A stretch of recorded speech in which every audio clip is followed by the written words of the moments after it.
What's up, everybody? This is Rick from TAC-HILL.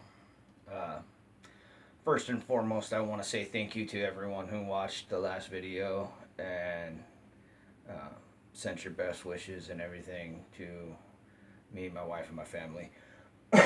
um, Basically, to make a long story short, uh, two people came through the door and pointed a revolver in her face and robbed the motel.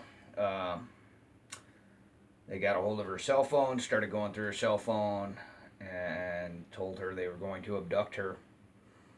Um, they tried to take her purse, and she tried to explain to them, the cops come through here a lot. You guys might want to just get out of here. But they decided, all in all, it was like 7 minutes they were there.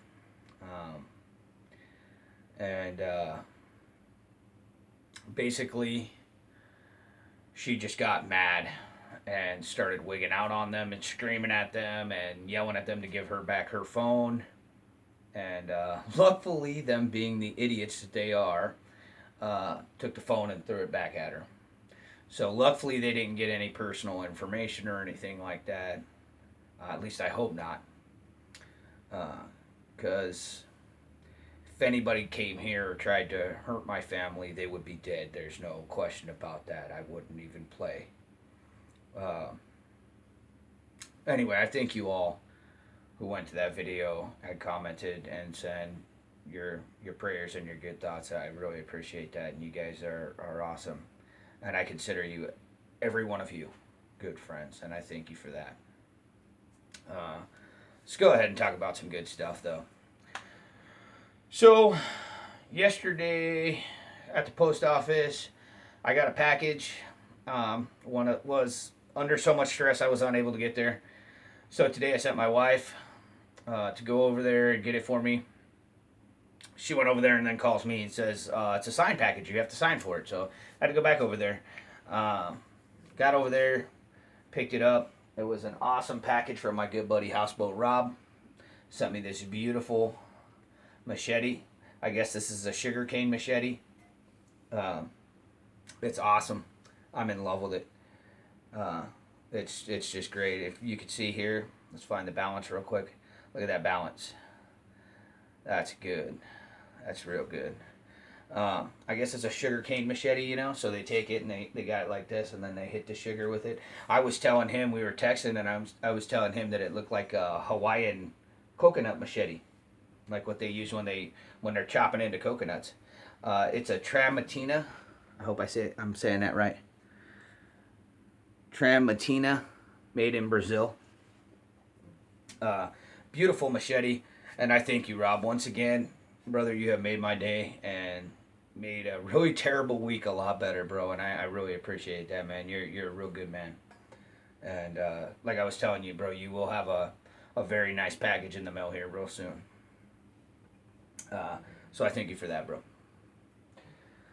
All right, guys. One thing I want to talk about, and I'm going to start getting into more and more, at least for a while, is understanding proper procedures.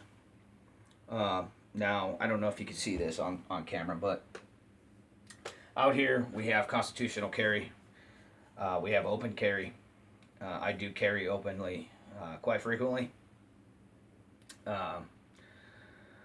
However, if I was to carry conceal, the rules would still apply. These are rules that you should understand and know what you're doing. Let's go ahead and make this safe real quick.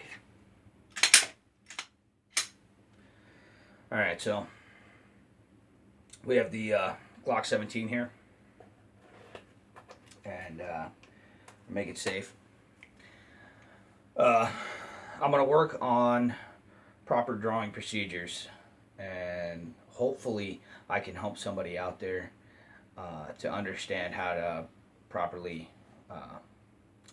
unholster and then reholster a firearm for training purposes. Now, I'm no master or anything else, but I do know what I'm doing. So first and foremost, your stance is usually pretty important. You want your legs planted firmly aligned Okay, and this doesn't matter what kind of shooting you're doing. Your feet should be properly aligned, planted in front of you. Now, a lot of people try and do this whole deal, spread your legs apart. So that's pointless. Your feet should be aligned, because if your feet are aligned, then your body's aligned. Everything is aligned. Okay. One thing that you see a lot of people do is they try and do this whole deal. Okay. This whole deal is going to get you killed. Okay. Another thing that a lot of people try and do is this whole deal. Let's use the sights and no, wrong. Okay. Another thing that really drives me crazy that people do is they'll carry their gun without a round in the chamber. Don't do that. Okay, don't do that. If you're going to carry a gun, put a round in the chamber. If you don't feel comfortable in carrying a gun with a round in the chamber, perhaps you should not be carrying a gun. Okay. So anyway, we're going to go ahead and talk about some proper drawing procedures. Just real quick, I might do some other videos on this later, as well as some self-defense for women. Now, I am no martial artist or anything like that, but I do know some proper self-defense to help. So first and foremost, your feet want to be planted straight. You want to keep your body kind of aligned. Now, when a situation happens, like I said, it could be inside the waistband, it could be open, it could be an ankle holster, it could be any of these things. I have no idea how everyone carries differently, but the rules still apply no matter which way you carry. So first and foremost, this hand right here for me is my right hand. It's the one that I'm going to go for my firearm with. Now, I was talking about people going like this and doing this. What you want to do is a proper training would be to take your hands and put them like this, okay?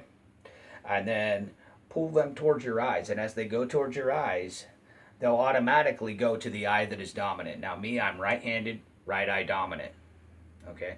So that's a good training exercise for you to follow if you are having trouble hitting targets, or you're having trouble figuring out which eye is the eye that should be using.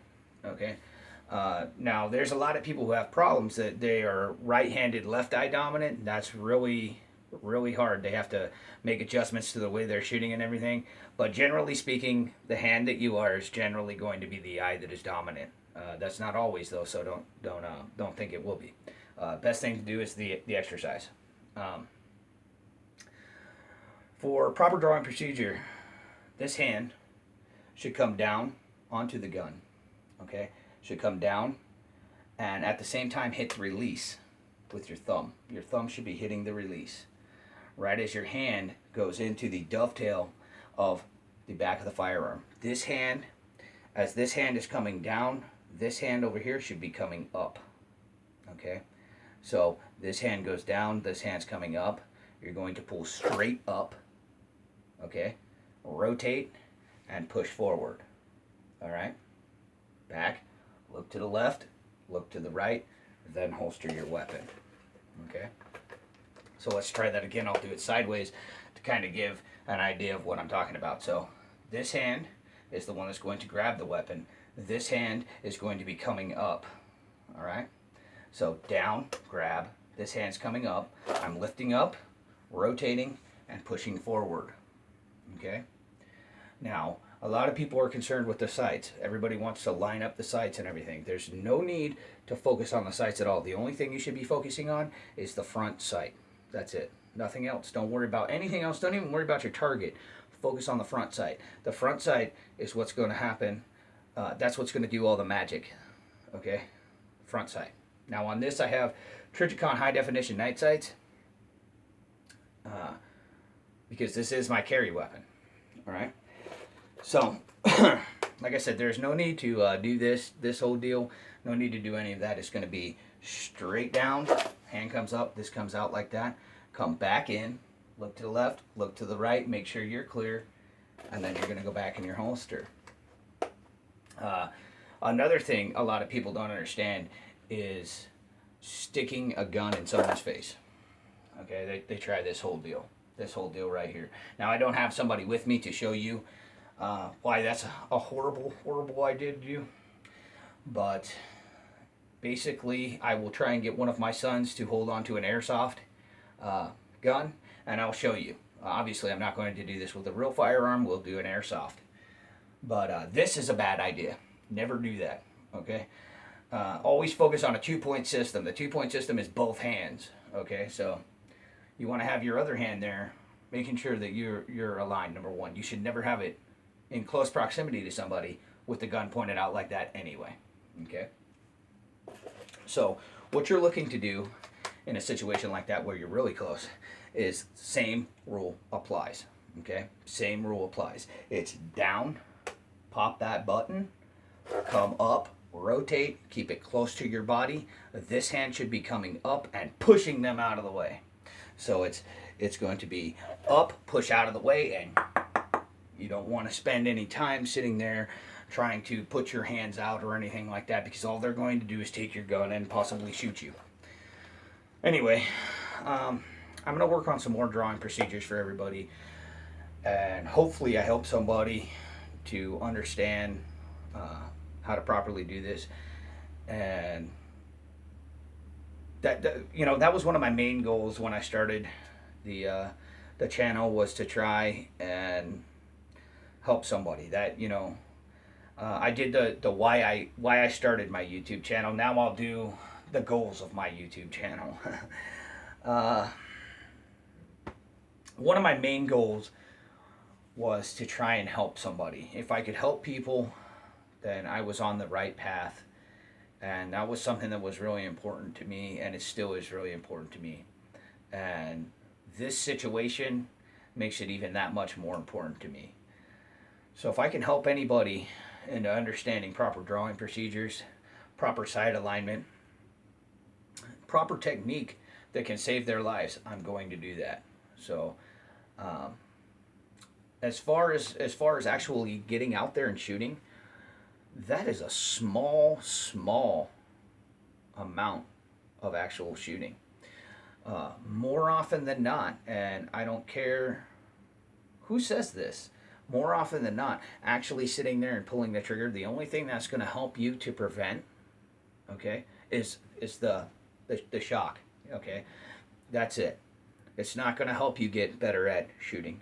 It's not going to help you to get better at proper technique. It's not going to help you at sight alignment. It's not going to help you at understanding what is and what isn't supposed to be used. Now I'm going to show you. We can see there that there is nothing inside of it. It is empty. Okay. Now you can dry fire a Glocks, no problem. However, many firearms you cannot. Okay. One thing that is going to help you immediately is, number one, the technique I showed you of finding your eye that is dominant. Okay, that's number one. Number two, if you have to go and get snap caps, that's fine. If you have to take an old shell that has already been fired and stick it in there, that's fine. Okay, and I highly recommend that if you're shooting a 22 LR. Definitely do that, because you'll mess up your firing pin. On this, it ain't gonna hurt nothing. But sit there, do the procedure. Now I just showed you it's empty, so you know it's safe. Okay, sit here, do the procedure, all right, and come in, pull up, get your target, pull the trigger, come back, look to the left, look to the right, look forward, make sure you're safe, and then holster your weapon. Okay, do that over and over and over and over and over, and I will guarantee you will be a better shot. Okay, and there was actually no shooting that went on there. A lot of people think in order to be a great shooter, you have to shoot a lot of rounds. That's not true. In order to be a great shooter, you need to understand technique and proper sight alignment. That's how you become a great shooter. If I can do anything to help people to understand what needs to be and how you do things, then that's what I'm going to do, because that's what's important and that's what needs to be done. So anyway, guys, this is Rick from TAC-HILL. I hope you guys are having a great day. And remember, my friends, in order to thrive, you need to strive to survive. And I will be showing you some more. All right, later.